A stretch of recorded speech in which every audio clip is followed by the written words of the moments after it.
Hi everyone, I'm Madeline. I'm Erin. Today we are here to do our third podcast of She Rising.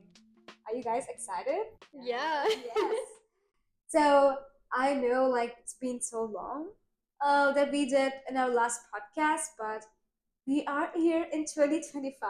I hope everyone is feeling good and going great with your New Year resolutions. So I know there's another new face here, so I want to introduce to you guys our amazing Jana.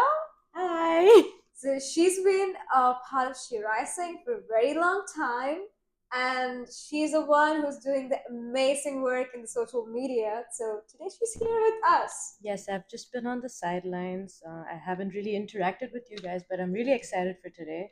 It's my first podcast ever, so I'm really happy that I'm working with you guys. Yes, we are so excited. Yep. And this is going to be like this. We're just having a normal conversation here, so that you guys are seeing our normal conversation. You should also comment down below what your thoughts are. It's really important for us. Yeah. So we can boost our engagement. All right, so today we're gonna talk about history of feminism. We're gonna go over the 5 waves of feminism. We're also gonna talk about different types of feminism. And also we're gonna look at female activism, like female consciousness and feminist consciousness. So there's a lot to go over, but it's gonna be nice and simple that you guys can understand.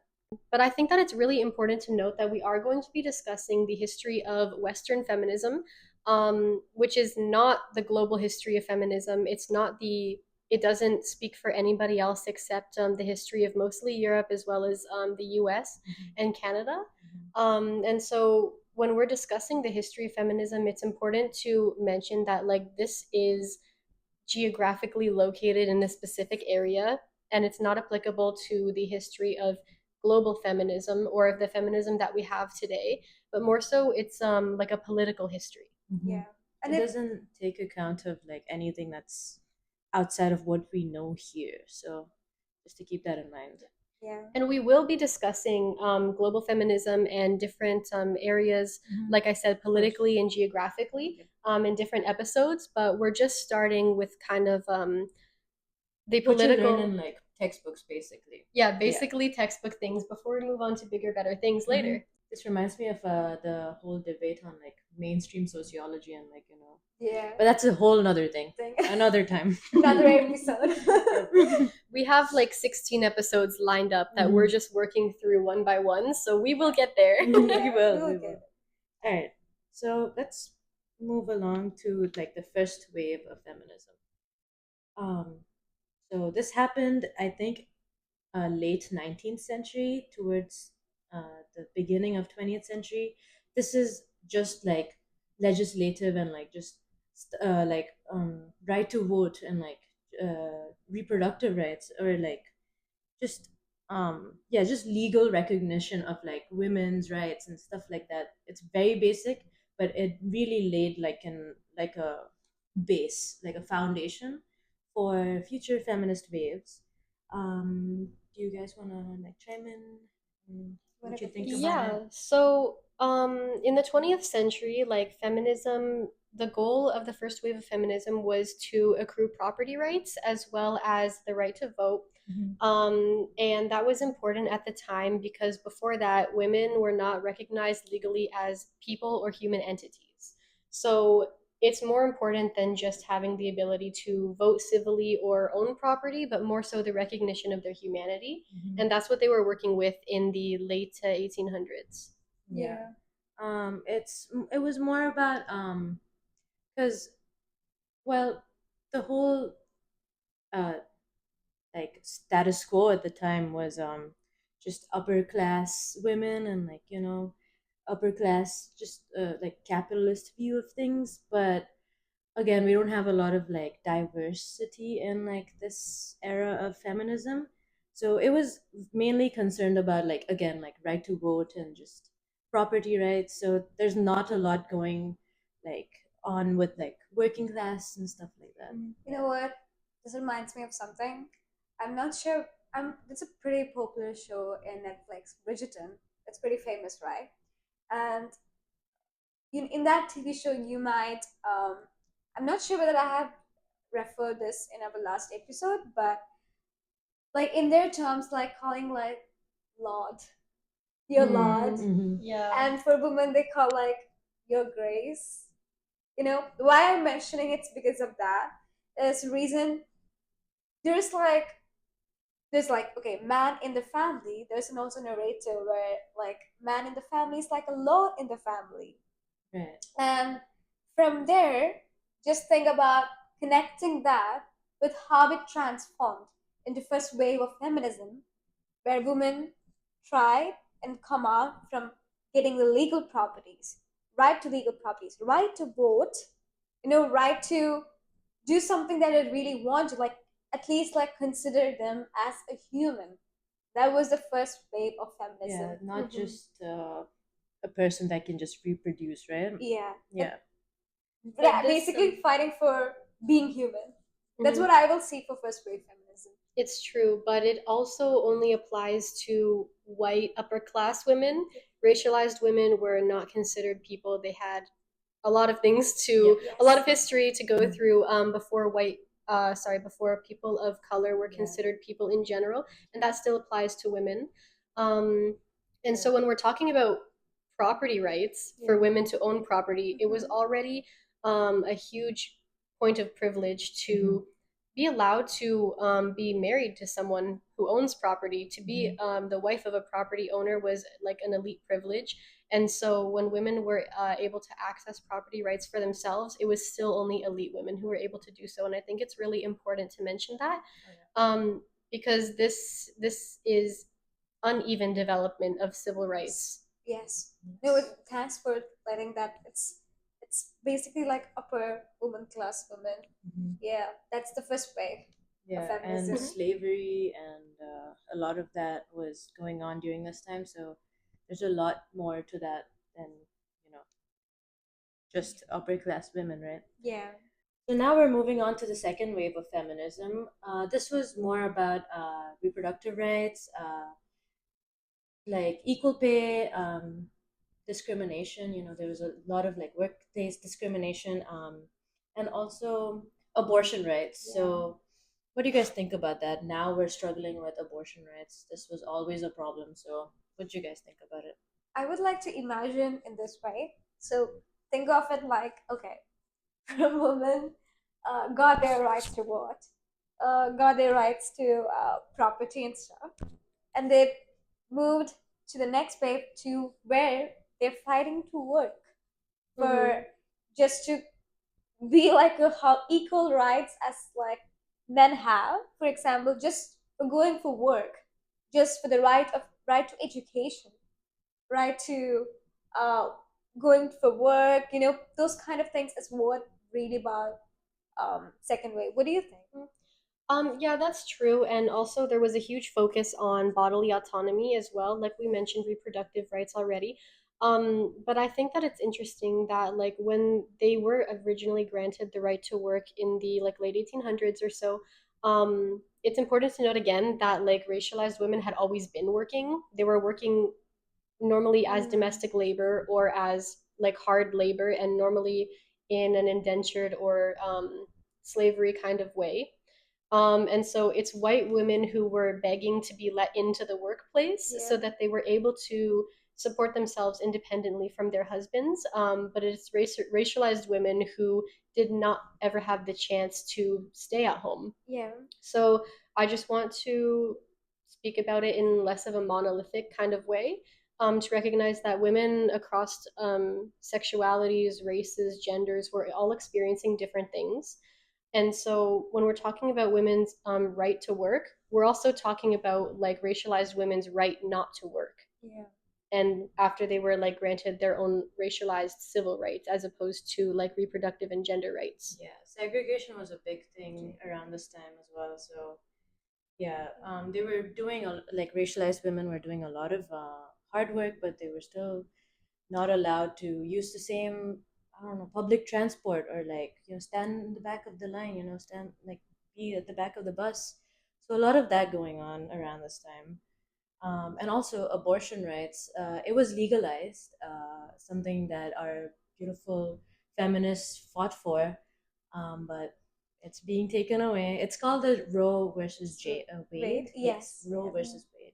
Yeah, it's an Yeah. Which important has been overturned term. in the US Yeah. specifically. Right. That was last year. Last year. You know what? It's crazy, right? To just something that was there Just being like taken that, your rights away. are taken away. Just Yeah. like it's what something with these waves and different types of waves and it's feminism. I feel like at the end of the day we're going on fighting and fighting, but there is still a chance to just take your rights away. It's like in a distance, in a distance Yeah. it can be It's You have always your- like away. lingering. Yeah, you have your rights, but it could be taken away. It could be like, taken tomorrow. away. Yeah, it's just Yep. yeah. We were talking about second feminism. So, in my perspective, yeah, second feminism it's had a very crucial role to play Definitely. in terms of like how definitely it's not like bringing together of different discourses, race, language. It's not bringing that, but the thing is that somewhere it's beginning the root of like right to work, right to reproductive rights. Like I think it's a time where they start to discuss these topics. That's Yeah. that's how I will see It was There's a- definitely yeah. characterized by like their equal pay movement, prohibition of sexual violence and harassment and discrimination, gender discrimination in workplaces. So it definitely did a lot just for the coming generations as well. So yeah, No, it's very it's important. incredible. I think it was also at this point, during the second wave of feminism, where we saw more of a shift culturally, between like originally in the first wave of feminism, it was more about policy and legalization, things like that. And so was, the second wave in the 60s and everything, legalizing and putting into policy that women were not allowed to be harassed, had to have equality in the workplace, had to have bodily autonomy. But I think also at this time there was a huge cultural shift, between like the way that women were not only viewing themselves and viewing each other, but also the way that men were beginning to view them as more of agentic, I would say. And so, not so much about like granting legalities, but also about their place in the public sphere, their place in the world, having their voices heard, making themselves known, and taking up space, Yeah. and not being polite about it. Yeah. Right. You know what? I don't know. I just remember another series, The Handmaid's Tale. Handmaid's Oh, I Tale. never watched it. Oh my god. So when you were mentioning in that, so it was a. I'm not sure whether you guys watched, but it's pretty. I would highly recommend.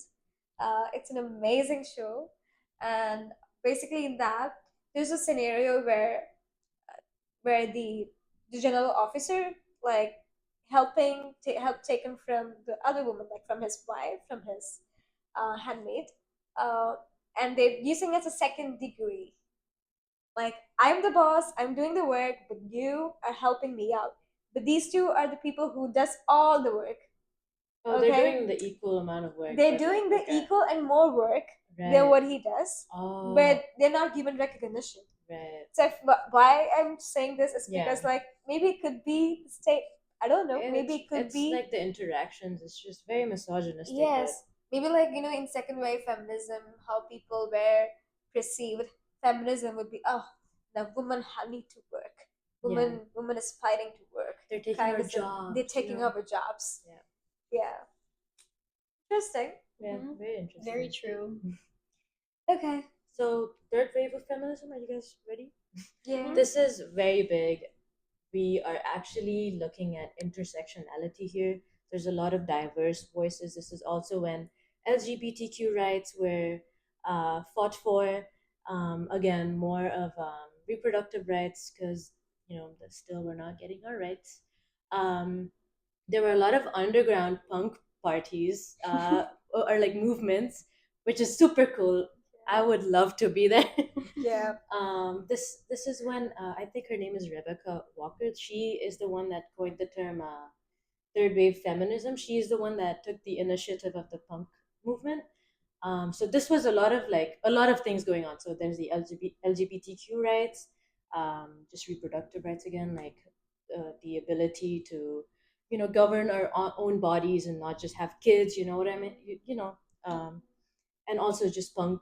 That was when punk was rising and like a lot of that. So, what do you guys think? Like, what do you like? What is your perspective in terms of like So the It's things? it's for the very similar to second, but in a very different way. You know what I mean? so the third wave of feminism was between like the 1990s, I believe, Yeah. to the 2010s roughly.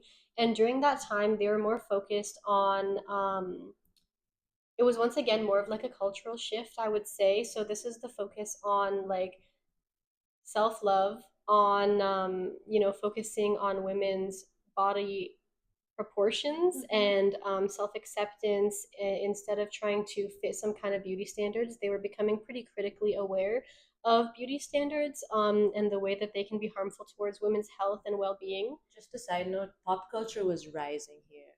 Yeah.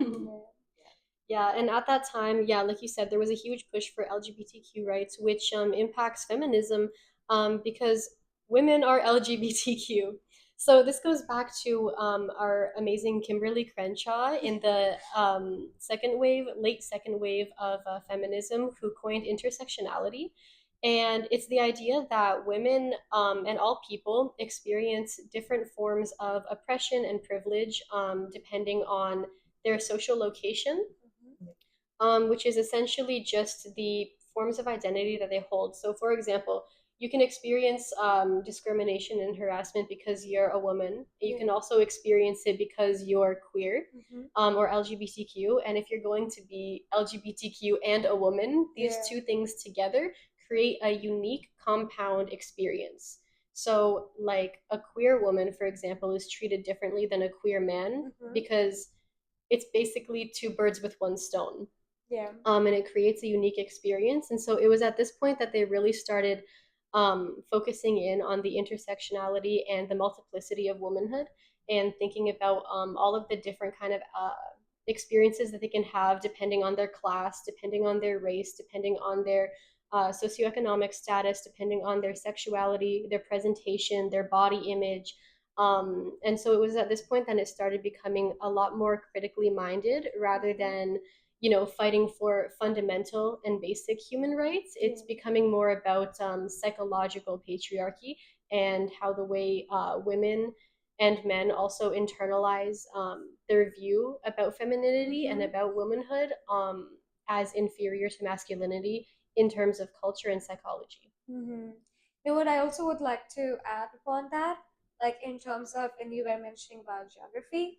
Just imagine, like for example, a woman from a certain part of the world, uh, and then but the part of like she's a part of LGBTQ, and in this case, like it's becoming tougher, and it's not the level of experience that woman is facing will be very different from a woman who's in, for example, in Canada, will be experiencing it because of the different cultural aspects, traditions, societal norms. Uh, these are very important key, and thank you, Kimberly, for coining intersectionality, because like that is the true beginning of what we are saying today is feminism, like the beginning, the root of it. And in my perspective, like when it comes to like when we talk that in first feminism they were writing for the rights, for just to vote and for the property legal stuff, but then in the second feminism they were really talking about um, how it actually just right to work, but at the same time these all are happening in the for the upper class women or white women.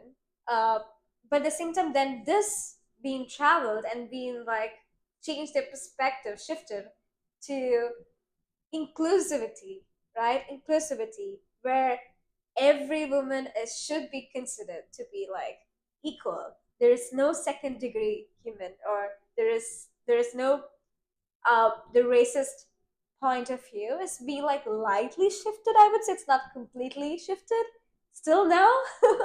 We are working on it still now, but it's not completely shifted. And then we reach to the fourth way of feminism. Exactly. Yeah, it's very interesting, the development of it. So you can imagine, though, even within the same country in Canada, the experience of a woman who is queer and also racialized Yeah. is going to be a vastly different experience than a woman who is, for example, like a white queer woman or a disabled woman who is like coming from a lower socioeconomic status. All Yeah. of these are going to be different experiences, and they're all going to be unique. So that's what like the third wave of feminism was really focusing on, understanding that something that unites all of them together are their shared experiences of some identity forms, and also their vastly different experiences of other things that at the time feminism was not focused on. Previously, feminism had been concerned with the rights of women and women only, as opposed to understanding that all women are women and all of them deserve human rights, Yeah. like regardless, not even in spite of, but along with their race, their sexuality, and everything like that. And beforehand, it was mostly just focused on your rights that you earn or are given because you are a woman, Yes. in spite of your race. Yeah. But then it becomes kind of in the 90s like an intersectional movement. I was thinking about like Yeah. since this was all happening in the West, I was thinking about all the individuals that were racialized. Uh, Yeah. well, all the individuals that were not in the West. Mm-hmm. We call this the Orient, right? The Orient. I don't know. Yeah. Whatever. The Orient is more like Asia, Yeah, like east, they don't southeast, and they don't west. have LGBT. They didn't know these terms. They didn't. All these individuals that were queer and didn't know anything about these terms Yeah. were probably really confused, and they were probably oppressed a lot. So You know what? I would like to talk about one of my experience. So I work at Nelly Library. So I had this experience where we were connected with a very big organization. I would not uh, would like to like tell out their yeah, organization name. privacy reasons. Yes, but that particular organization was very like oriented organization in Canada in terms of like white women coming together in terms of like this particular organization started in the second wave of feminism, and uh, they have been in their terms of conditions like when we were going through the history of this particular organization, we were starting to see the terms of like racialized or you know what, women from other racialized communities are not was not included. What? Yes, was not included And this in is these like an organizations. organization. Yes, A feminist a organization. feminist organization. Yeah, was not included, and at the same time, they also was very Christian uh, oriented as well. Like in terms of like, I feel like in early beginning of these feminist organization, they've kind of like connected with like their religious ideas, and plus with, but also they need to connect with feminism That's very interesting. because like they, I mean, those women, I'm pretty sure that they won't be like would like to include like abortion rights, for example, reproductive rights. This is aligning with like cultural feminism, Yeah. which is a type of feminism that we'll get to soon. Yeah. So Actually, like I think that's such an important point because as amazing as feminism has been obviously in getting human rights for a lot of people, it's like white liberal feminism has also been used, weaponized against people of color and against women of color. Um, in a weird, twisted kind of way where they say, we deserve rights because we are white. We are women, but we are white women, and we deserve the rights that white men have. Whereas, like, they were kind of using people of color as a stepping stone to push down so that they're able to rise above themselves. yeah. It's kind of like saying, I don't want to be on your level. I want to go up there. Yeah, and this was more in the first wave of feminism, less so in the second wave, because in the second wave it was also coinciding with the civil rights movement, where there was a lot of really important things going on. for Black consciousness and the idea of like civil rights, but along with like cultural respect for like racialized people as well. And so it's still a problem today. It still happens today that white feminists sometimes use white womanhood to weaponize against people of color. It's crazy. You know what? It's they're repeating the same history, how colonization happened and their attributes towards global south and the colonies that they captured.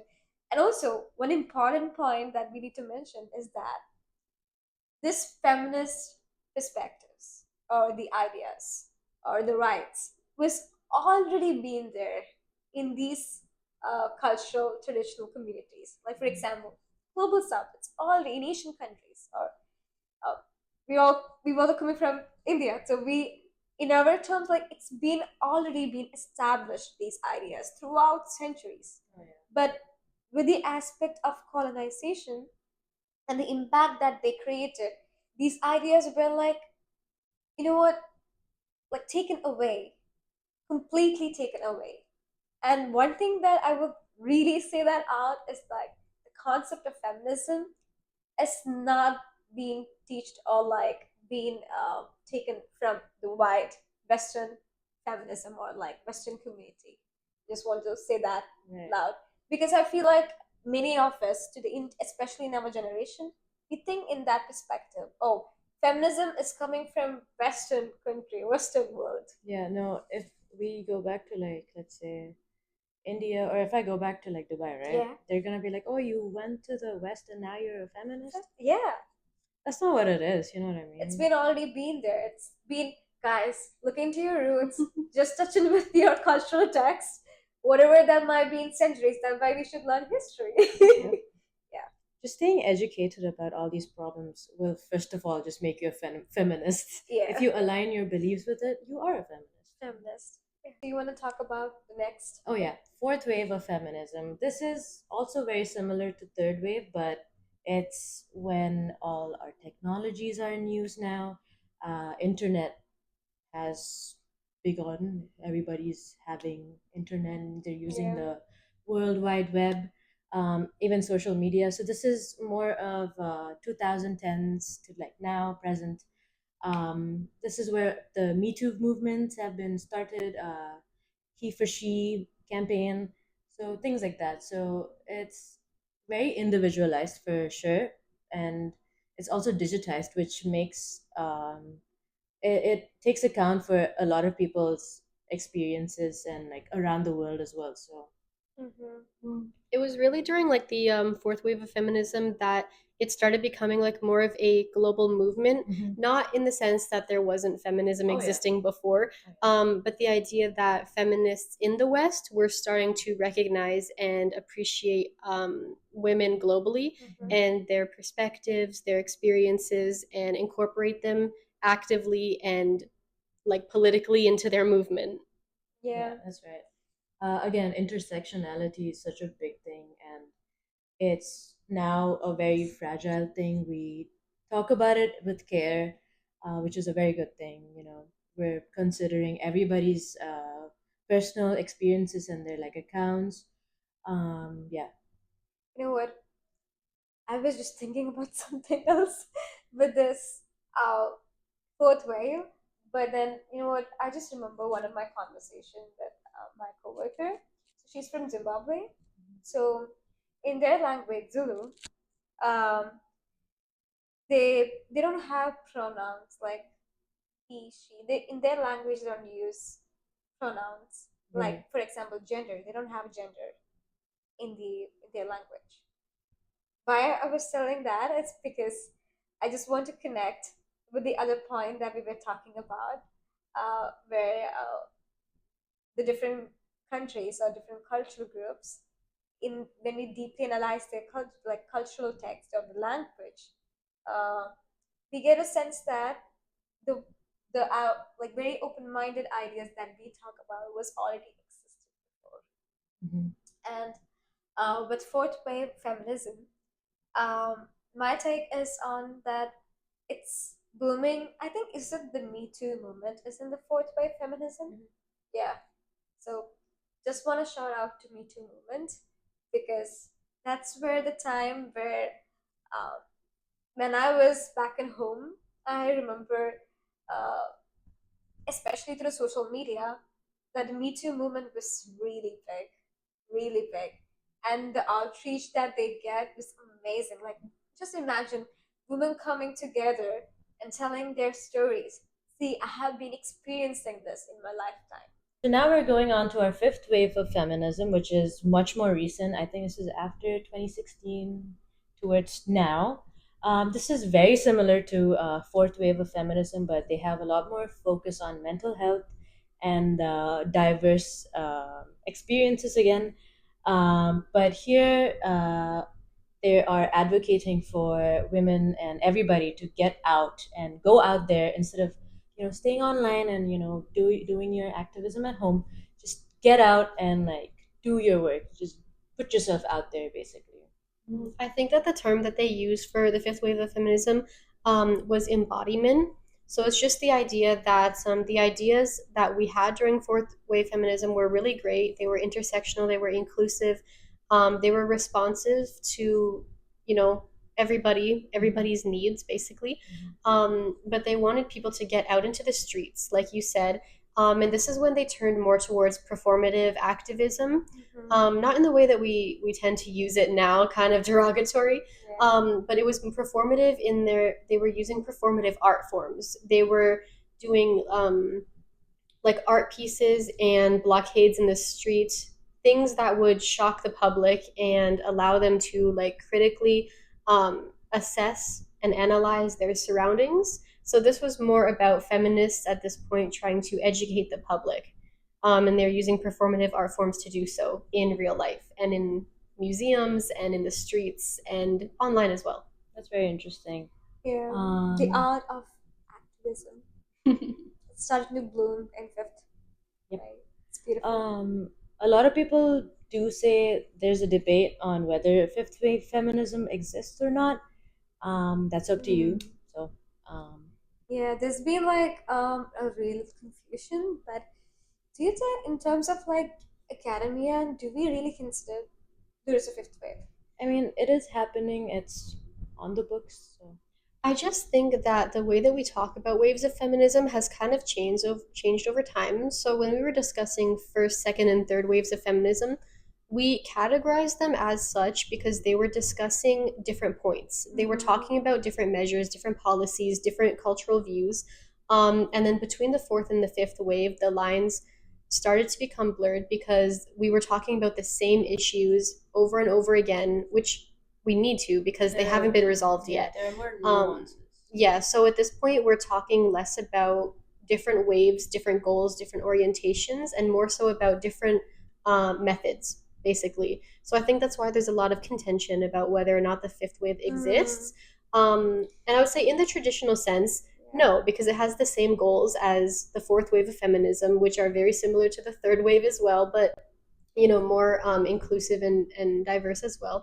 But in terms of methodology, we absolutely have like an uprise of different things that people are doing for different reasons, all to accomplish the same goal. Because after you've had, four different segments of feminism and the issues are not being resolved yet, they're not coming up with more issues. They're pushing and pushing, trying different things, trying to get different ways to be heard by legislators, by the public, by the cultural consciousness. Yeah. So I would say that there is a fifth wave. It's just not defined the same as before. Yeah. In terms of like when you were mentioning about the methodology and stuff, I feel like the main important aspect of writing down different waves and its explanations about it is just not to miss the important chronology and also like the important events that happen with it.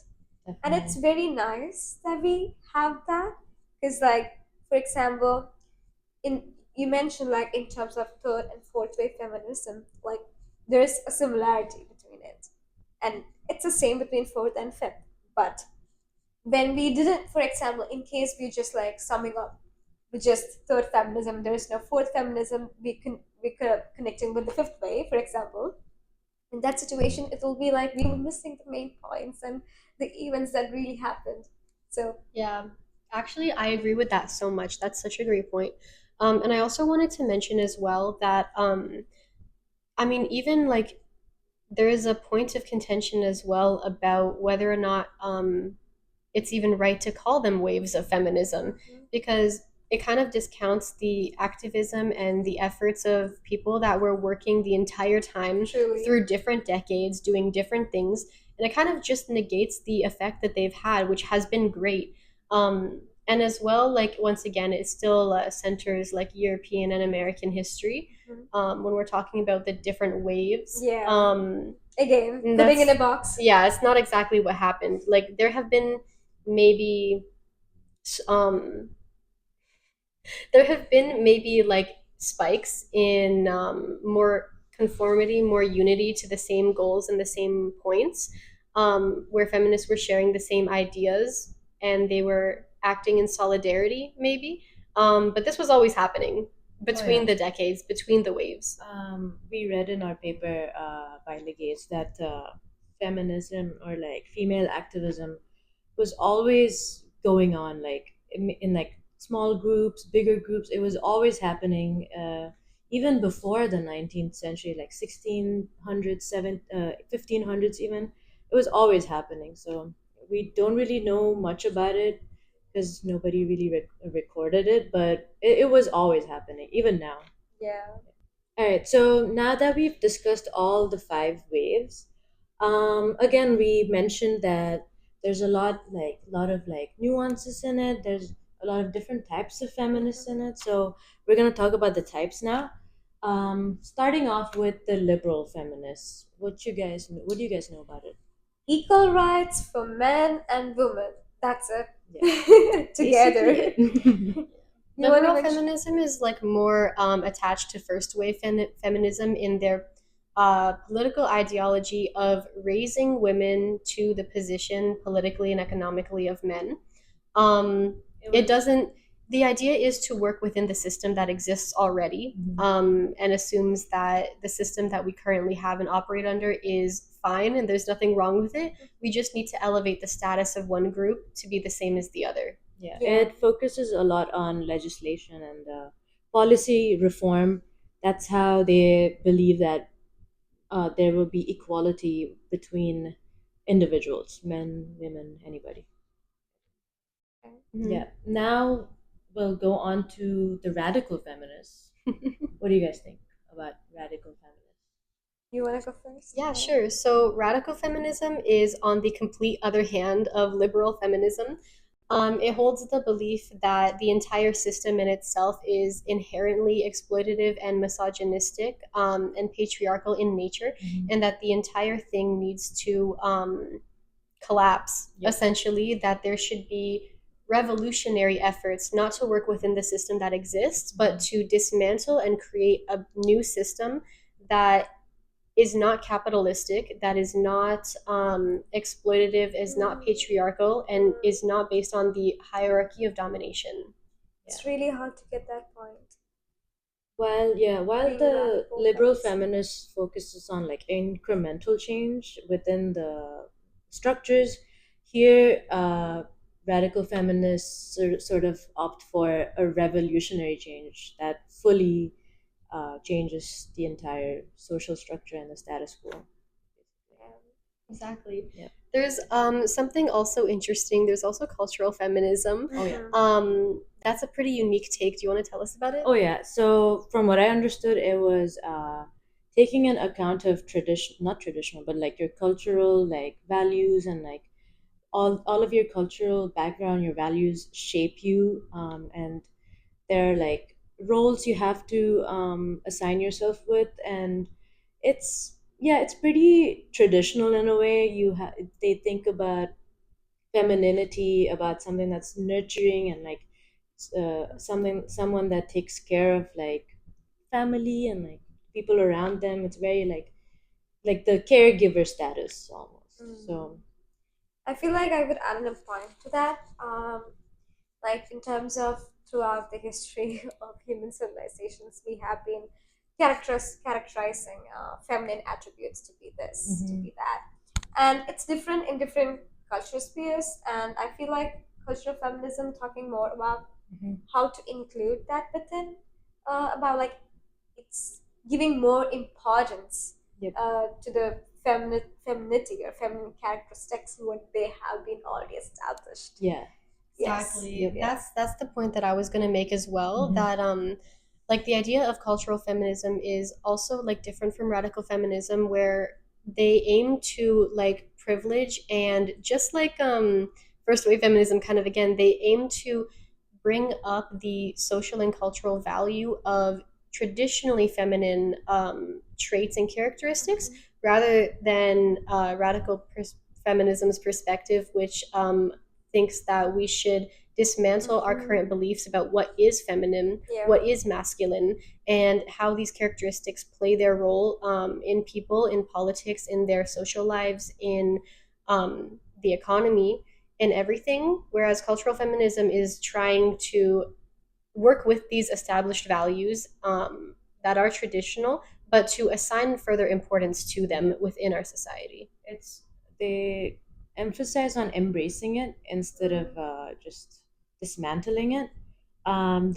They also challenge misogynistic like that word, Views, yeah, point of views. misogynistic views, but also it's very, you know, I feel like it's very inclusive, right? yeah, It's it's inclusive from, yeah. yeah, it's definitely again like sticking towards like the traditional roles and everything, and like just embracing it. Mhm. But at the same time, what they're trying to say is, yeah, we have like men and women are inherently different, and we should just stick by our roles and just embrace each other. That's basically what they're trying to say. It's Really well beautiful. put. Yeah. Yeah. It's beautiful. Now, moving on to the Marxist and socialist. Isn't like Marxism and socialism like very different things? Marxism is a form of socialism. Mhm. Okay. So Gotcha. socialism is like a broader overarching theory, Right. and Marxism is kind of like it's a form, it's an ideology, Yes. it's a take. It's an ideology. It's a take within socialism. Cool. Okay. Yeah. I think that if we're going to talk about Marxist feminism, Yeah. it's important to note, so their perspective, as opposed to other forms of feminism, is focused on economic exploitation of women, of their domestic labor, of their emotional labor. Yes. And so I don't think that you need to have like a very strong basis of Marxism to understand Marxist feminism. Feminism. Mhm. Of course, if you want to be like a theorist, yeah, and if Yeah. you want to do research, of course. But the idea is, as opposed to cultural feminism, which is focused on cultural values and uplifting femininity as a concept to the same social level as masculinity, um, Marxist feminists are focused on the unpaid labor that women are doing for their families, for their husbands, for their parents, for their children, that goes unrecognized. Mhm. And the idea is that within the system that we currently have right now, which is a capitalistic system that is individualistic and also focuses on the exploitation of labor in general, Yep. there is a particular emphasis on the exploitation of women's labor, whether it is their domestic labor when they're working at home, or whether they're working in the workplace and they're Mhm. being paid unequally, Yes. or they are being coerced and pressured into go in towards fields that are lower paying, Mhm. and so they inherently make less money than men because of their cultural and social values that have been pushed on them. Yeah. Yeah, this definitely focuses on the structural and also the cultural aspects of things. So, again, like cultural feminists are so much more different. They think there's a structure in place so that we know like both men and women are different and we just have to embrace it. Here, we're saying structures in place so that they impact our cultural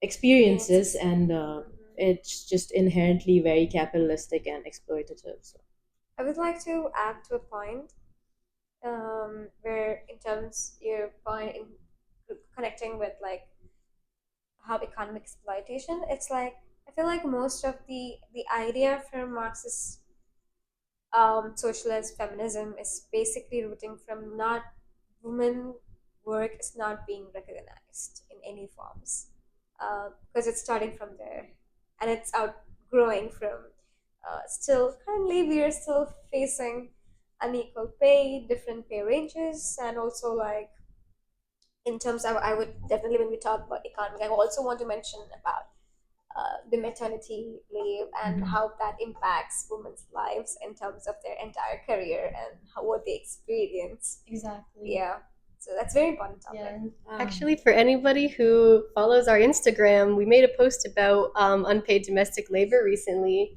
So you can check that out because it does have some pretty shocking statistics. Yeah, Yeah, and please check it that would out. align with Marxist feminism. Yes, yes. Have you guys watched the movie Hidden Figures? Yeah. Yeah, this I think this sort of like shows it's about these black women that helped I think NASA, was it NASA, NASA. to go to the moon. Was it the moon?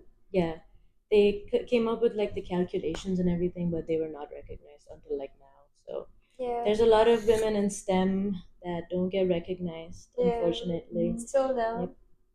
And that's a So- really good example of intersectionality, and the compound effects of being both black and also a woman.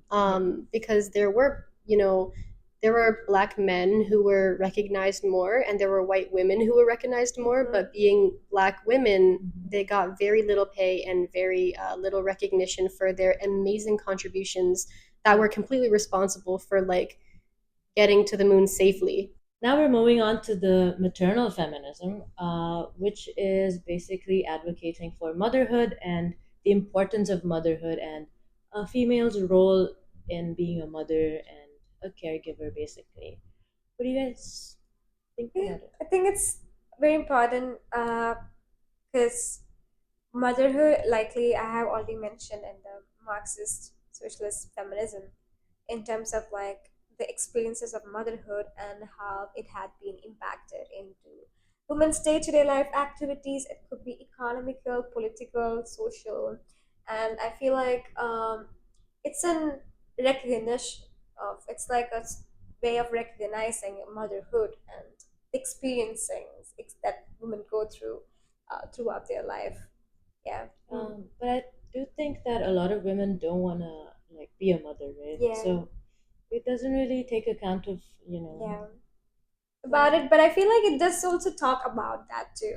It's not, it's, I feel like it's not about like choosing mother or not being mother. I feel like it's more about how, acknowledging, for example, the postpartum depression. It's been, it's been not been recognized That's a very so good many point. years. Yeah, Yeah, so for many sure. years, but now it's being recognized, and now women are going uh, meet clinical psychologists in order to treat that depression out. And also, I see a lot of women talking about that too, loud about it, and it's very important to talk about postpartum depression and how they disconnect with the child and everything. Yeah. I would Definitely. say that maternal feminism is really similar to cultural feminism in that they really champion women's ability to like become pregnant and give birth, and create new life. And the idea is to take this value that is biologically inherent to many females. It's not inherent to all women because there are trans women and there also are women who are infertile or experience other difficulties with conception, sorry. But it's just the idea that like monolithically as a whole, women are able to like give birth and are responsible for that for like our population. Yeah. And it aligns with cultural feminism because it kind of aligns with this traditional caregiver view, that should be elevated to the status of anything else that a man does essentially, and that maybe in fact they should be given special privileges, and special like treatment and recognition for their ability to be life givers. This Yeah. reminds me of that one cultural practice you mentioned a long time ago. It was so men. It was like ancient or whatever. Men didn't know how females could birth, so they started like praying at like a woman's vagina or something. Yeah. So this reminds me of that. Yeah, that was a thing. It's a great thing. Do it to your girlfriends, right? So that's kind of like maternal feminism in that like before they knew actually like how conception happened, Mhm. they just thought women were divine, you know, and they worshipped their life-giving abilities. They treated them with utmost respect, and I think that that's what maternal feminism is advocating for. Yeah. Definitely. Yep. And also, like, I feel like I would highly suggest for the in terms of measuring to just really broad about it because they're not incorporate. I'm not sure whether they're incorporating the reproductive rights. For example, accessibility of, um, for example, Healthcare. yeah, accessibility of healthcare, and also, for example, okay, I need to mention this out, but in terms of like the pads or menstrual products that we use should be like accessible to all Definitely, kind of yeah. situation. I think I really wish that they just broaden that Yeah. to a little They bit might be, deeper They might be. about it. Um But I feel again, like but we another end of the day, I feel like the different types of feminism that we've been discussing, it's all are interconnected. oh yeah, It's all are definitely. interconnected. So yeah. Actually, that brings us to postmodern feminism. Yes. Yes. Yeah, it's definitely characterized and has a sort of a foundation with like digitization and like the use of social media. Mhm. It's also trying to move away from like the gender binaries. It's not just two genders anymore. There's a lot of people with different identities, and also they have a focus on the type of language we use, and Yeah. our yeah. Incorporating language and discourses Hmm. and see, you can in terms of like postmodern feminism, these all feminists like liberal feminism, like Marxist socialist feminism, a Radical, radical anything. feminism, everything is interconnected and it's being abridged. But this, I think one special characteristic about postmodern feminism is how the change in the shift of people's perspective to it. It's something that I really noticed. Um, that every being accepted, every being included. Yeah. Yeah. What is your thoughts about Yeah. it? No, that's the way that I view it too. That postmodern feminism basically just takes all of the other forms of feminism and puts them into a cohesive um, theory paradigm, I Mm-hmm. guess, where they respect women's, for example, they respect maternal feminism, where they're able to, you know, give life, but not that they should, not that they have to, not that it's their purpose. They respect cultural feminism in the sense that they want feminine traits to be uplifted, but not that females and Mm-hmm. women need to have these traits, that masculinity and femininity exists in both forms, in both sexes, and in other gendered and queer people as well. You know, it also respects like liberal feminism in the sense that it's important to make sure that your rights are legislated and that they Mm-hmm. are like, you know, encoded. They're official so Yeah. that you can have your, you know, like rights as a human being. And it also respects what was the other one? Radical. It also Radical one. respects radical feminism in the sense that we do recognize that the system that we currently have is restrictive. It is debilitating to females and men. It's restrictive to every person, Yeah. and that we do need to dismantle this system so that we can build one from scratch. Um, and so that all of the other forms of feminism can kind of cohesively exist together. Yeah. Yeah. No, that's a beautiful way to put it together. Yeah. I have a question to you guys. Mhm. Um, what are okay? We reached to postmodernism, and how do you guys see the feminist perspectives or movement today? Today, in 2025, I would say how are we like it taking in? it definitely depends on the type of society you're in. Like Mhm. here, I would say it's more postmodern, but let's say we have to go back, like India, let's say, right? Sometimes you have to be more radical. Sometimes you have to be liberal. Yeah, It definitely depends on the context. context. Yeah. Truly. What is your thought about it?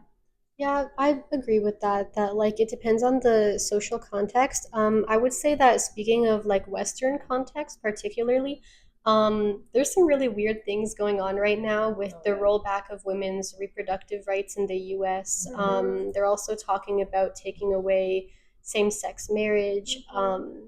and in Canada as well. There's also some talk about abortion and birth control restrictions once again. Yeah, I was getting stopped by a guy with like flyers and stuff like abortion's bad and like sending me flyers, and I was like, Mm-hmm. okay, thanks. Let me just get my coffee. Mhm. Can Yeah. you, so I don't think that we have discussed it on the podcast yet, but like what is the importance of abortion? Why why is this such a key element that women have been fighting for such a long time? Well, you can conceive a child and not want it. You know, you like it might be a mistake, or you've been like sexually harassed, or you just don't have the uh, you're not financially stable.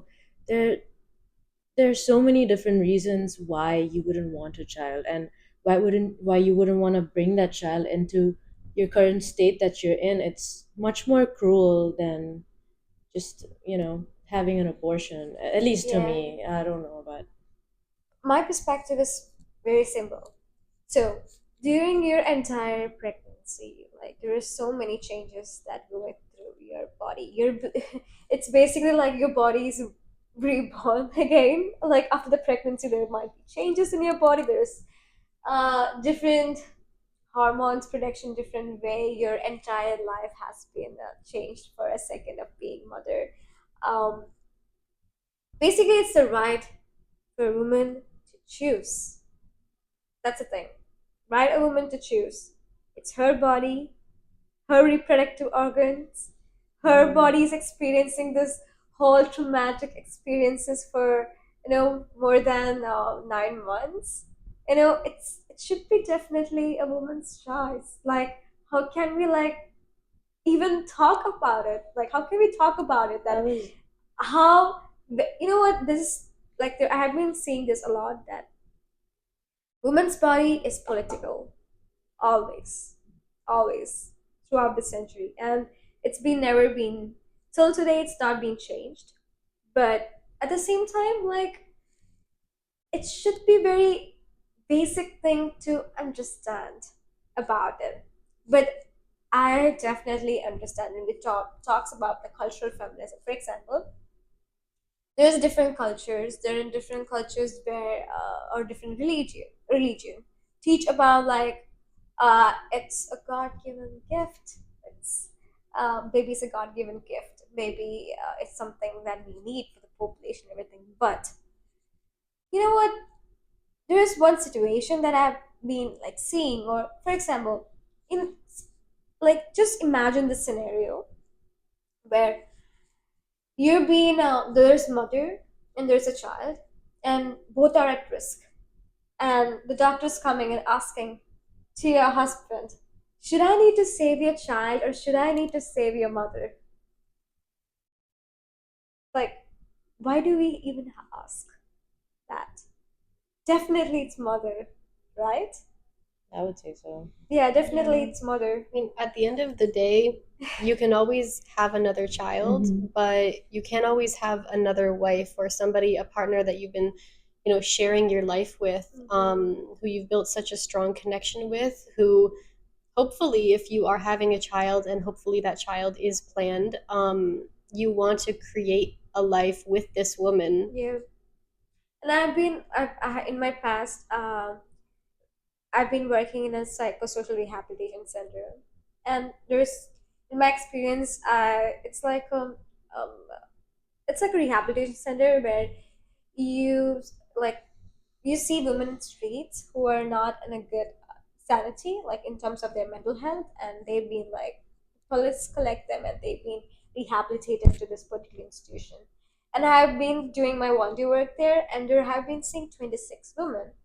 All stories are related to maybe like reproductive rights, or in terms of like domestic abuse, and or maybe it could be rape, sexual assault that happened to them.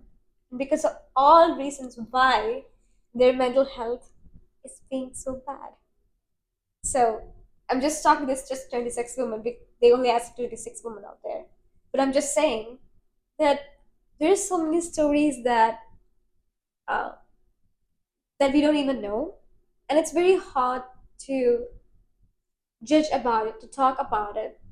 And another thing about is that in here we are not um, like talking bad things about other genders or not. No, we're just focusing on what women have experienced, women history. Just want to say that out loud. Again, I usually do that in every podcast because I'm so sorry that there's so much hate around these topics and I mean, it's a very hard conversation to very have, hard very conversation. touchy stuff. Yeah. So here we're just saying facts that we studied in our research papers from our experiences, And from our also our knowledge, lives. from our lives. Just to add on to the abortion thing again, I was watching this video of this like roundtable thing, and then a lot of like pro life. No, it was just one pro life woman and pro choice people, college students or something. And one of them said, so imagine somebody gets raped. First of all, they didn't choose, they didn't have a choice. They didn't have a choice of like breaking from it, or like, they were violated. Mm-hmm. And now your whole government is taking your choice of not having that kid, you know? Yeah. So again, your choice as a woman is taken away from you regardless. This is it. Like the idea that we still, after the postmodern feminism, like still, we're women have been only fighting for the right to choose what they want, and at the same time, they don't want to just get their body, their entire rights to be like political, social, or economical. They just have to be live a simple human life that they want, like without the systems that being giving them constraints. That's why we're experiencing all this. And Yeah. at the end of the day, like, pregnancy and birth is extremely physically traumatic to go through. But aside from that alone, if you're not in like a physical, mental, financial, stable position to like support another child, um, in this world, like that child is going to suffer, you Yes. know, Yeah. or the woman might do something out of desperation that could hurt herself. It could hurt the fetus that may actually still be birthed anyway and have defects, and be like have some kind of damage done to itself. um, and so like abortion protects babies. It protects babies that are like wanted in the world. It protects babies that will be cared for, because if not, babies end up in the streets. Babies end up in foster care. Babies end up in abusive and neglectful households, um, where they aren't given the resources that they need emotionally, physically, Yeah. and honestly, like, The resources that they need to just to survive. yeah, just the things that they need to survive. And at the end of the day, to privilege just the birth of a baby over the life of a child is ridiculous to me. Yeah. Because if you for example fall pregnant at like a young age, you live with your parents, you don't have a degree, you're still in school for whatever reason, it doesn't matter if it was by choice or not by choice, um, and you're not able to provide a stable life for that child, you're bringing more suffering into the world. Yeah. Whereas if you were to like terminate the pregnancy before the fetus has reached any level of consciousness or pain whatsoever, Mm-hmm.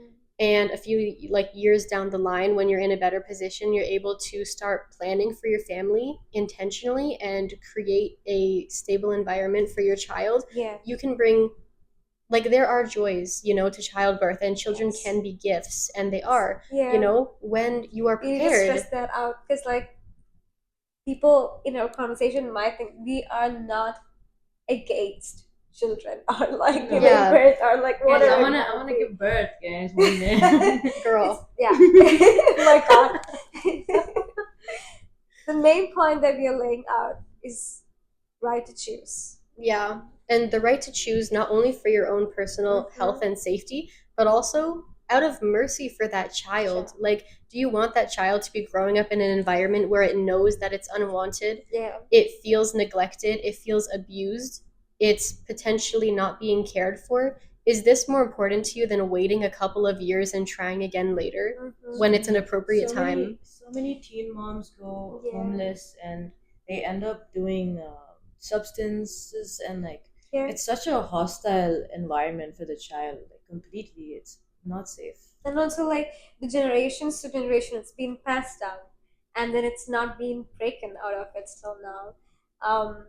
And I feel like in terms of the childhood and your entire abortion rights, I feel like planning parenthood is something that we need to really talk about in our later episode, I guess. Yeah, definitely. We're going to have like a whole episode dedicated to this topic later on. Yes. Yeah. Okay, so in the last part of this discussion about the history of Western feminism and the evolution that it's taken over the course of this time, we have one last thing to discuss, which is going to be the different elements of female, communal, and feminist consciousness, which has evolved progressively over the history as well. It has affected how it characterizes activism, feminist activism over the years.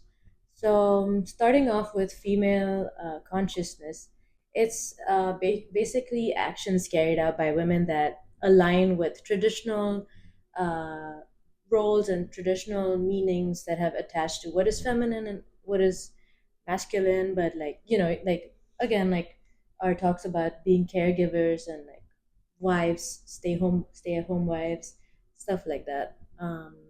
You guys anything to add on? You wanna go ahead? Yeah, so after that, female consciousness, which basically is just existing in the body that you've been given, living the life that has been prescribed to You're you sort because of your gender. Yeah, you're sort of like confined in that role, basically. After that, the feminist movement moved on towards communal consciousness, which is essentially mutual support networks, women supporting women. There was not so much of a political movement at this time. This is pre the political movement of feminism. This is kind of like tea parties, let's say. Females gathering around and like Yeah. book clubs, stuff like that. Yeah. Just networking. You know what? basically. I wanna like, Networking and providing aid to each Mhm. other. Yeah. or another terms like general public would probably categorize or stigmatize into gossips. Yeah. Yeah. Yeah, gossips. Women are gossiping. Yep. Yeah, exactly.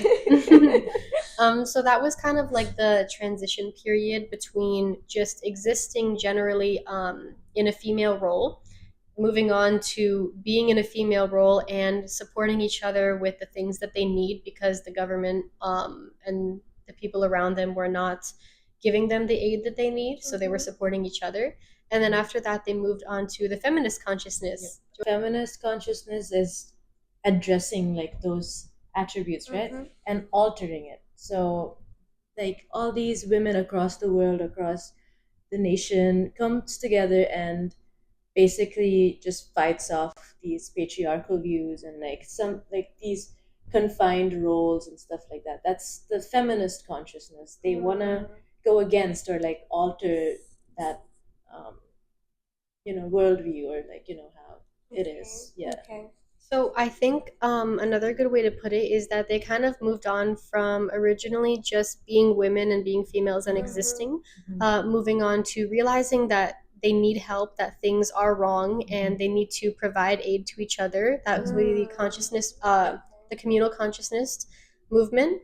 And then the feminist consciousness movement was like the more widespread idea that we need to uprise, we need to make actual moves to fight for our rights, to fight for our autonomy. And so it was at that point in the collective consciousness that they were kind of deciding, okay, like this isn't just our role as females and it isn't just our job to help each other, but this is inherently unjust, and we need to do something about that. And interestingly, it's not just women now, it's everybody now. Everybody has a sense of like, oh, this is wrong. Whatever's happening to this person, it's wrong, it's not right. Oh, that guy is crying and he's making fun of that guy who's crying and being like, oh, you're a guy, why are you crying?